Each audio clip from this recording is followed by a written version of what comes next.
बाबा साहब डॉक्टर अंबेडकर के 50 महान विचार। पुरुष नश्वर है और विचार भी।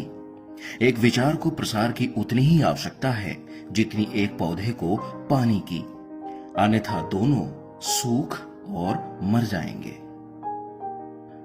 धर्मनिरपेक्ष राज्य की अवधारणा पश्चिम की उदार प्रजातांत्रिक परंपरा से प्राप्त होती है।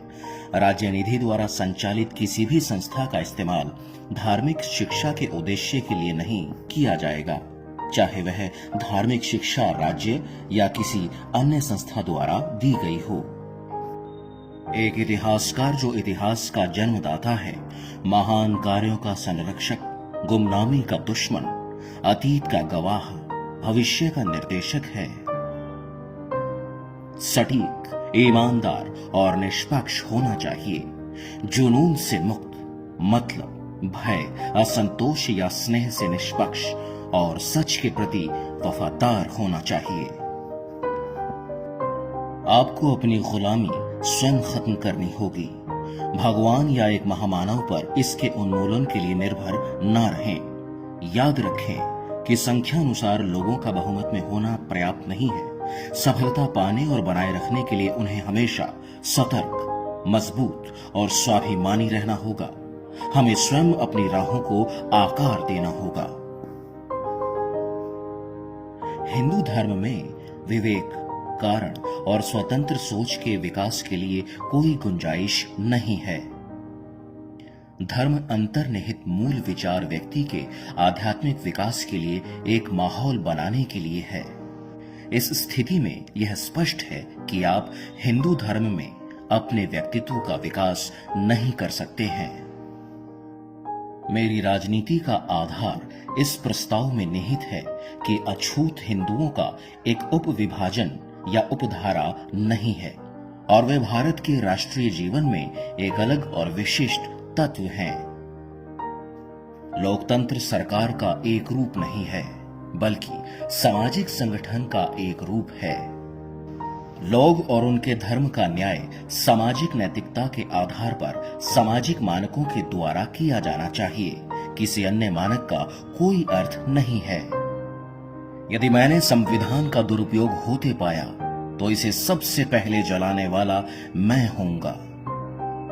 मैं संविधान को व्यवहारिक मानता हूं। यह लचीला है और इतना मजबूत भी कि यह राष्ट्र को शांतिकाल और युद्ध दोनों समय में एक साथ रख सकता है। वास्तव में अगर मैं ऐसा कहूं कि अगर नए संविधान के तहत कुछ गलत हुआ तो इसका कारण यह नहीं होगा कि हमारे पास एक बुरा संविधान था। हमें यह कहना होगा कि मनुष्य बुरा था। समानता एक कल्पना हो सकती है, लेकिन फिर भी एक शासकीय सिद्धांत के रूप में इसे स्वीकार करना चाहिए। जीवन लंबा होने की बजाय महान होना चाहिए। एक सफल क्रांति के लिए वहां असंतोष पर्याप्त नहीं है। राजनीतिक और सामाजिक अधिकारों की न्याय, आवश्यकता और महत्वता का एक गहरा और पूरी तरह से दृढ़ विश्वास होना आवश्यक है। अधिकार तभी वास्तविक है जब उपाय उनके साथ हैं। यदि पीड़ित व्यक्ति को अपने अधिकारों पर हुए आक्रमण पर सहारा लेने के लिए कोई कानूनी उपाय नहीं है तो ऐसे अधिकार देने का कोई लाभ नहीं है। लोकतंत्र केवल सरकार का एक रूप नहीं है। यह मुख्य रूप से संयुक्त संप्रेषित अनुभव के जुड़े रहने की एक विधा है। यह अनिवार्य रूप से हमारे साथी मनुष्यों के प्रति सम्मान और श्रद्धा का एक दृष्टिकोण है।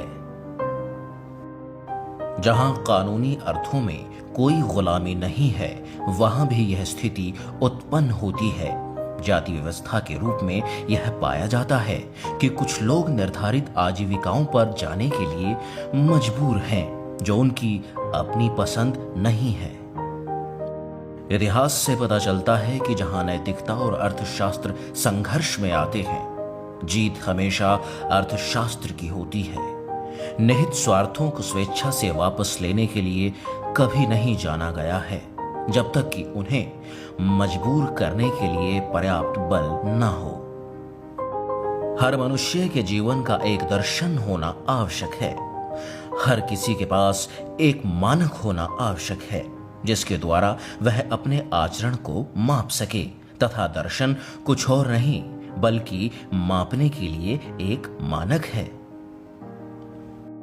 भारतीय आज दो अलग अलग विचारधाराओं से संचालित होते हैं।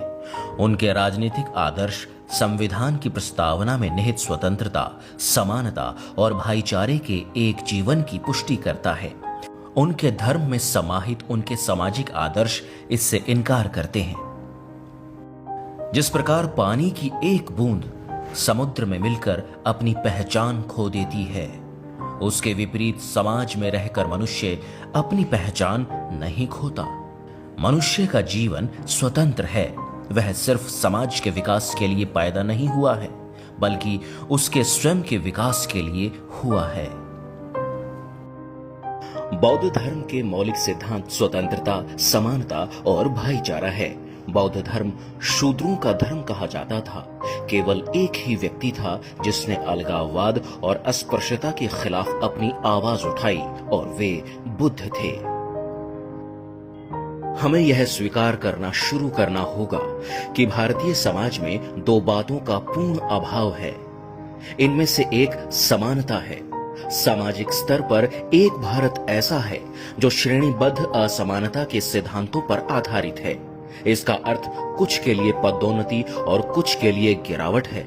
आर्थिक स्तर पर हमारे पास एक समाज है जिसमें कुछ के पास विशाल खजाना है, जबकि ज्यादातर घोर गरीबी में रहते हैं।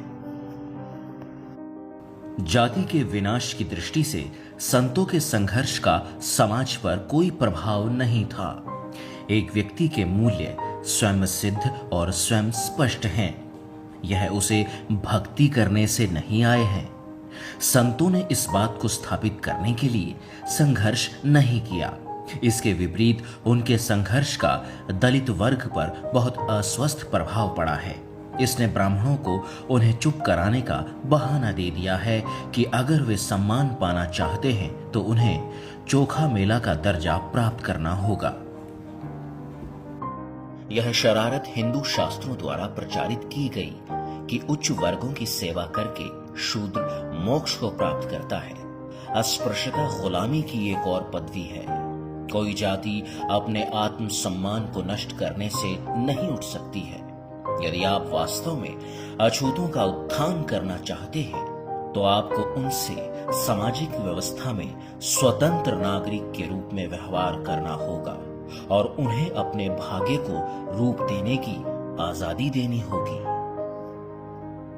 मैं भगवत गीता में प्रतिपादित हिंदू सामाजिक दर्शन को नकारात्मक रूप में अस्वीकार करता हूं। मेरे फैसले में यह कपिल के दर्शन की एक क्रूर विकृति है जो सांख्य दर्शन के त्रिगुण पर आधारित है और जिसने जाति व्यवस्था की वर्गीकृत असमानता को हिंदू सामाजिक जीवन का कानून बनाया है। संवैधानिक नैतिकता एक प्राकृतिक भावना नहीं है, यह अभी लाई जानी है। हमें यह महसूस करना होगा कि हमारे लोगों को अभी भी सीखना है। भारत में लोकतंत्र भारतीय जमीन पर सिर्फ एक परत है जो अनिवार्य रूप से अलोकतांत्रिक है। मनुष्य नश्वर है। हर किसी को कभी न कभी मरना है, लेकिन मनुष्य को अपने जीवन में आत्म सम्मान के महान आदर्शों को समृद्ध बनाने और स्वयं के जीवन को बेहतर बनाने का फैसला करना होगा। हम दास नहीं हैं। एक बहादुर व्यक्ति के लिए आत्म सम्मान से रहित जीवन जीने की तुलना में और अधिक शर्मनाक कुछ नहीं है। भारत में भक्ति या भक्ति मार्ग या नायक भक्ति राजनीति में जो हिस्सा अदा करती है वह दुनिया के किसी भी अन्य देश की राजनीति के मुकाबले अतुल्य है। धर्म में भक्ति आत्मा की मुक्ति के लिए एक मार्ग हो सकता है, लेकिन राजनीति में भक्ति या नायक भक्ति यकीनन क्षरण करने के लिए और अंततः तानाशाही करने के लिए एक मार्ग है। अस्पृश्यता ने अछूतों और हिंदुओं को बर्बाद कर दिया है और आखिरकार राष्ट्र को भी।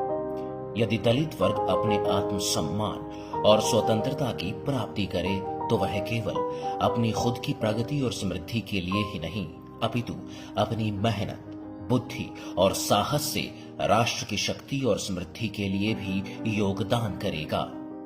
वर्तमान में अस्पृश्यता के कलंक का मुकाबला करने में अछूतों की जबरदस्त ऊर्जा को नष्ट होने से बचाना आवश्यक है।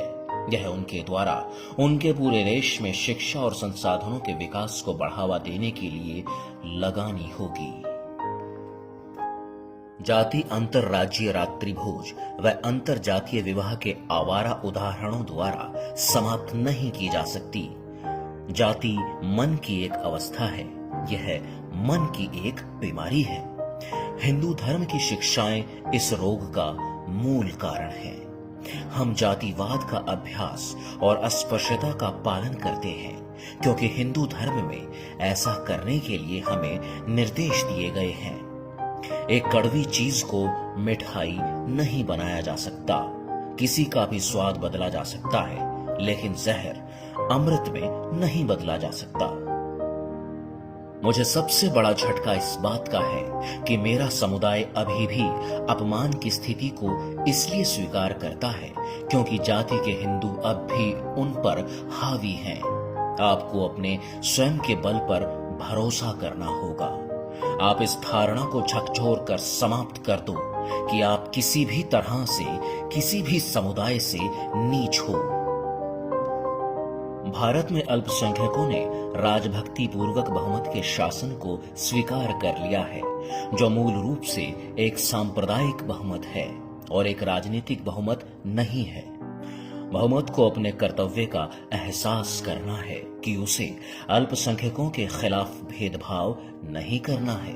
अल्पसंख्यक रहेंगे या नहीं, यह बहुमत की इस आदत पर निर्भर करेगा। जिस पल बहुमत अल्पसंख्यक के खिलाफ भेदभाव की आदत छोड़ देगा, अल्पसंख्यकों के मौजूद रहने का कोई कारण नहीं रहेगा, वे गायब हो जाएंगे। क्यों एक मानव शरीर मृतक बन जाता है?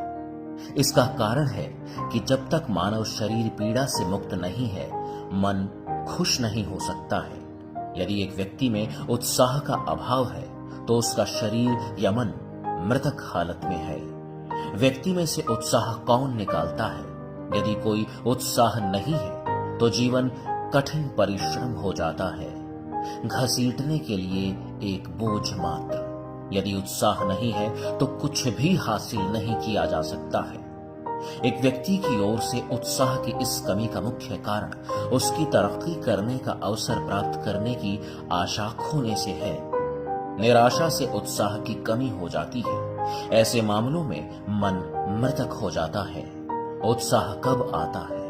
जब वह ऐसे माहौल में सांस लेता है जहां उसे अपने श्रम के लिए वैध इनाम मिलने का विश्वास होता है। उसके बाद ही वह एक उत्साह और प्रेरणा से समृद्ध महसूस करता है। कानून का असली काम समाज में दोषों की मरम्मत करना है। दुर्भाग्य से प्राचीन समाजों ने अपने स्वयं के दोषों की मरम्मत के काम की कल्पना की हिम्मत कभी नहीं की। फलस्वरूप वे सड़ गए। इस देश ने यूरोपियों की पोप की सत्ता को चुनौती देने की मांग से बहुत समय पहले चर्च संबंधी कानून और धर्मनिरपेक्ष कानून के बीच का संघर्ष देखा है। कौटिल्य के अर्थशास्त्र ने धर्मनिरपेक्ष कानून की नींव रखी। भारत में दुर्भाग्य से चर्च संबंधी कानून ने धर्मनिरपेक्ष कानून पर विजय पाई। मेरी राय में यह देश में सबसे बड़ी आपदाओं में से एक थी। हिंदू समाज का प्रगति न करना इस धारणा की वजह से था कि प्राकृतिक कानून बदला नहीं जा सकता है। सभ्यता एक सतत प्रक्रिया कभी नहीं रही। यहाँ राज्य और समाज थे जो एक समय में सभ्य थे।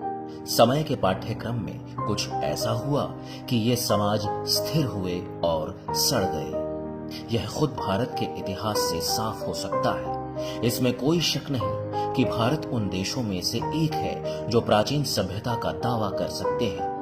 जब यूरोप के निवासी बर्बर हालातों के तहत जी रहे थे, यह देश सभ्यता की सबसे ऊंची चोटी पर पहुंच गया था।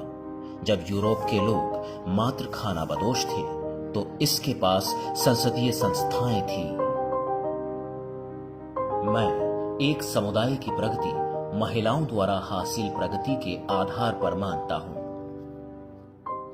जो कोई भी निजी उद्यम और व्यक्तिगत लाभ की खोज पर आधारित सामाजिक व्यवस्था की कार्यप्रणाली का अध्ययन करता है, उसे एहसास होगा कि कैसे यह व्यक्ति के अधिकारों का, जिस पर लोकतंत्र टिका हुआ है, का अगर वास्तव में उल्लंघन ना सही नजरअंदाज करती है। कितने लोगों को जीवन जीने के क्रम में अपने अधिकारों को त्यागना पड़ता है। कितने लोगों को स्वयं को निजी नियोक्ताओं द्वारा शासित होना पड़ता है। भारत एक अजीब देश है और उसके राष्ट्रवादी और देशभक्त अजीब लोग हैं। भारत में एक देशभक्त और एक राष्ट्रवादी वह है जो खुली आंखों से देखता है कि उसके अपने साथी मनुष्यों के साथ मनुष्यों जैसा व्यवहार नहीं करते, लेकिन उसकी मानवता इसका विरोध नहीं करती। वह जानता है कि बिना कारण के पुरुषों और महिलाओं को उनके अधिकारों से वंचित कर रखा है, लेकिन यह मददगार कार्रवाई के लिए उनकी नागरिक भावना को चुभन नहीं देता है। वह पाता है कि लोगों की एक पूरी श्रेणी सरकारी नौकरियों से वंचित है, लेकिन वह न्याय और निष्पक्ष होने की अपनी भावना को नहीं जगाता है। भारत और समाज को घायल करने वाली सैकड़ों बुरी प्रथाएं उसके द्वारा मनाई जाती हैं, लेकिन वे उसे घृणा का अनुभव नहीं देती। देशभक्त का एकमात्र रोना उसे और उसके वर्ग के लिए शक्ति है। मैं खुश हूं कि मैं देशभक्तों के उस वर्ग से संबंध नहीं रखता हूं। मैं उस वर्ग से आता हूं जो लोकतंत्र पर अपना रुख रखता है और हर रूप में एकाधिकार को नष्ट करना चाहता है। हमारा उद्देश्य जीवन के सभी क्षेत्रों, राजनीतिक, आर्थिक और सामाजिक में एक व्यक्ति एक मूल्य के हमारे आदर्श के अभ्यास का एहसास करना है।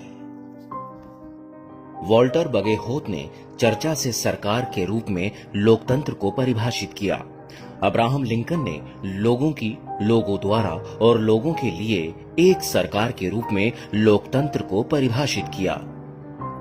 लोकतंत्र की मेरी परिभाषा है सरकार का एक रूप और एक पद्धति जिससे सामाजिक जीवन में क्रांतिकारी परिवर्तन बिना रक्तपात के लाया जाता है। यही असली परीक्षा है। यह शायद सबसे गंभीर परीक्षा है, लेकिन यदि आप सामग्री की गुणवत्ता की पहचान कर रहे हैं तो आपको उसका सबसे गंभीर परीक्षण करना पड़ेगा। हमें मात्र राजनीतिक लोकतंत्र से संतुष्ट नहीं होना है। हमें हमारे राजनीतिक लोकतंत्र को एक सामाजिक लोकतंत्र बनाना है। राजनीतिक लोकतंत्र तब तक नहीं रह सकता जब तक यह एक सामाजिक लोकतंत्र पर ना टिका हो। सामाजिक लोकतंत्र का क्या अर्थ है? इसका अर्थ जीवन का एक तरीका है जो स्वतंत्रता, समानता और भाईचारे के सिद्धांतों को पहचानता है। स्वतंत्रता, समानता और भाईचारे के इन सिद्धांतों को अलग वस्तुओं के रूप में नहीं देख सकते। ये इस तरह से एक संघ के रूप में है कि एक का दूसरे से तलाक लोकतंत्र के उद्देश्य को समाप्त कर देगा। स्वतंत्रता का समानता से तलाक नहीं किया जा सकता और न ही स्वतंत्रता और समानता का भाईचारे से तलाक किया जा सकता है।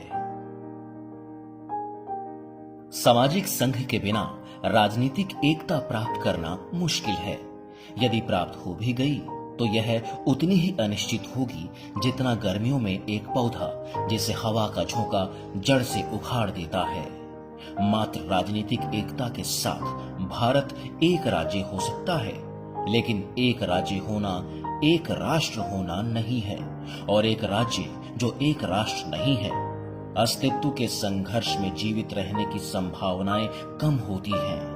यह विशेष रूप से सत्य है कि राष्ट्रवाद जो आधुनिक समय में सबसे गतिशील बल है, हर जगह सभी मिश्रित राज्यों के विनाश और विघटन से खुद को मुक्त करने की तलाश में है।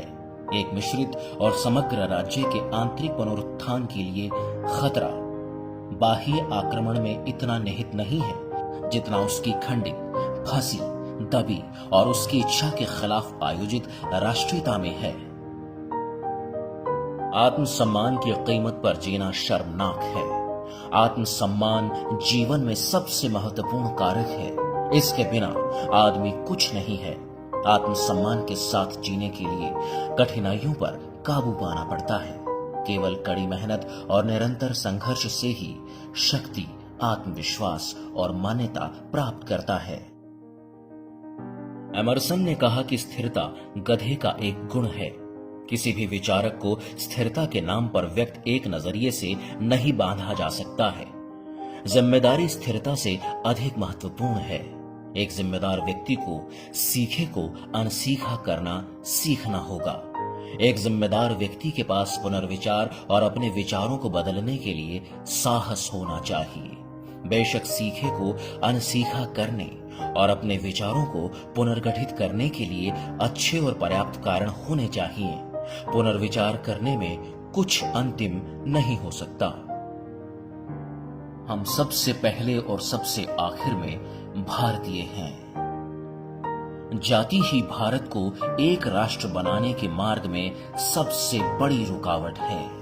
अगर भारत को एक राष्ट्र बनाना है तो जाति को समाप्त करना होगा और इसके लिए जाति की शिक्षा देने वाले धर्मशास्त्र को डायनामाइट से उड़ाना होगा।